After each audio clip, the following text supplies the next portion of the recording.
Good afternoon again. This is a Hejspan. Can you get the lights better over there? My name is Mr. Ebo Richards, CEO of IZ Corp Exchange, and this is IZ Corp Exchange Television, and we're watching a segment of Hejspan TV.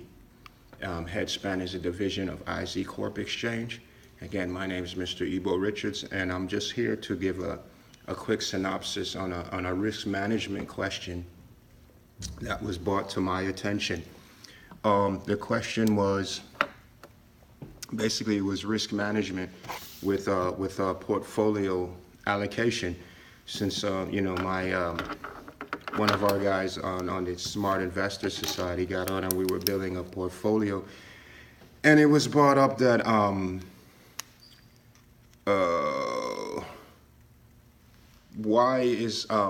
why aren't you saying there's like a stress test? Like, can your portfolios withstand a stress test? So I brought in some research from Planaed, and that's also a member of IZ Corp Exchange in good standing. And what the findings were you have a state of quant. Now that can be considered quantitative easing, or it could just be whatever your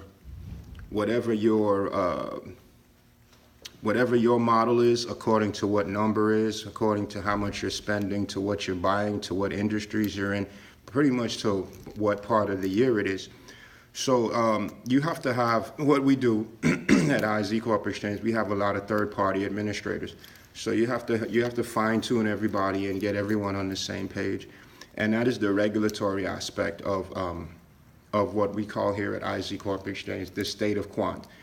Because specifically what you're doing is you're doing a model, you're building a portfolio, even if it's really as popular as it looks, it's for you.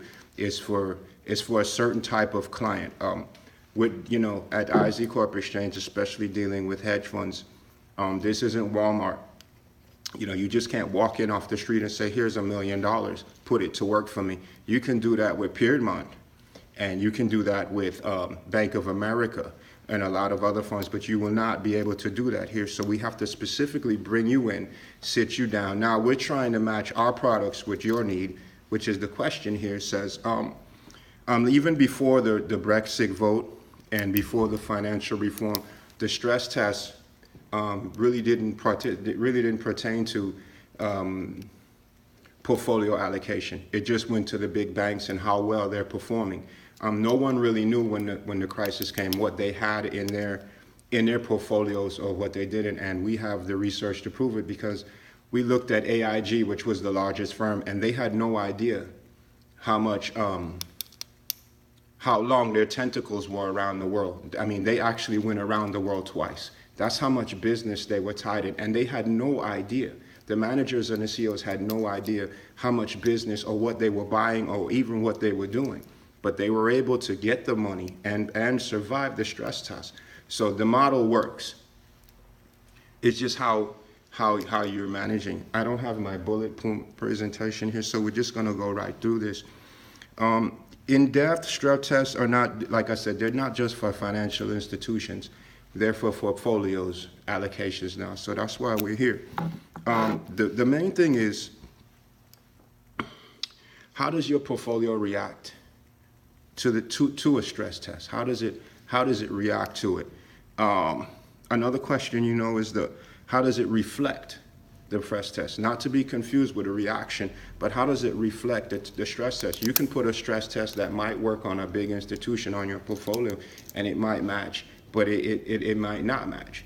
You might do one on this gentleman's firm here. What are you guys again? And it might work for them, but it might not work for you. It might not work for me. So it's like, how does your portfolio react to your designed stress test? There's a history, and you have to look at historical information, and you have to constantly test the hypothesis before you even put it to work. The state of quant again is a formula. On this side of it, it could cause headwinds, not just not to be confused with volatility. I mean, your stress test could actually destroy your portfolio, and hinder your growth in your thing, because you take that equation, you take that model, and then you use it, but it might not be where you want to be. It might compromise your objective. I want to skip down here because the alpha came into question. Many would argue the alpha has nothing to do with portfolio allocation unless you're going global.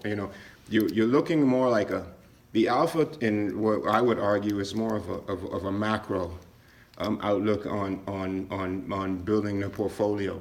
If you're just using U.S. equities, not even ADRs, or you're not even into benefits or derivatives, there you would be more under the beta, and you would not even be thinking about a macro point of view, unless the companies you're taking are really involved globally. And I mean, you would have to have, for my part of my stress test, you would have to have a lot of cash, and your stock just couldn't be high. It would have to be in a lot of different economies and thriving in different parts of the world for me to even consider using an alpha formula.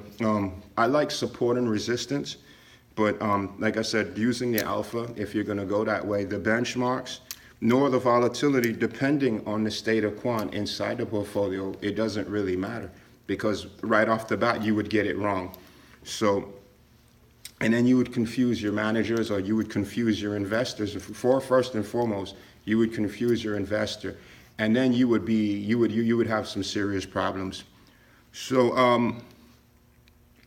like I said, this side is not to be confused with volatility. Construction of the portfolio, which by the way is time and it's money. I mean, it's very expensive. It's not cheap. You sit down with my managers, it's like you're sitting down with your attorney. It costs money. You don't just come in and say, well, you're going to call it. If you're already established and you're already doing business, at the manager's discretion, you can come in and sit down if he wants to take time to take you out to lunch, or to come to your house for dinner, or to meet him in his office on his terms. That's one thing. But it does cost money. And then when you want to move things around, and sometimes you do have a window when you're doing this kind of thing. You would have a little window like this where you could say, well, you know what, I want to change this. And if that's within the scope of the rules of the building of the construction of the portfolio, that could be allowed. Again, your objective could be compromised. Most likely it will. And which takes you back to the beginning. This is risk management. And this information comes from Planaed, which is a very popular risk management company. It's growing fast, and it's a member of the IZ Corp exchange in good standings. Your main objective, which when you're building your portfolio, whether you stress test it or not, should be to minimize risk. Now, if you have to understand, not just risk management, what's inside of risk management. You can risk a little bit of money to make a lot of money. You could risk a lot of money to make a little bit of money. But what you're really trying to do is to minimize the risk all the way around. Market conditions are not a given. So taking things a step further, it could upset, or it could make the state of quant very unnecessary to even be stress testing on one of them. So it was just a commentary that was brought up to me. And we just wanted to address it, just to let people know, when you're building a portfolio, it's not just picking a basket of stocks or picking some companies where to put your money. You have to really understand what you're doing. And if you don't have a good risk management team, then again, you're taking it, a step further, and you're risking everything. And mainly your objective, which is to make money. My name is Mr. Ebo Richards, CEO of IZ Corp Exchange, and thank you all for coming. Great questions. And this is Hejspan Television, which is a division of IZ Corp Exchange. And Hejspan is also a member of IZ Corp Exchange in good standings. Thank you all, and have a great day.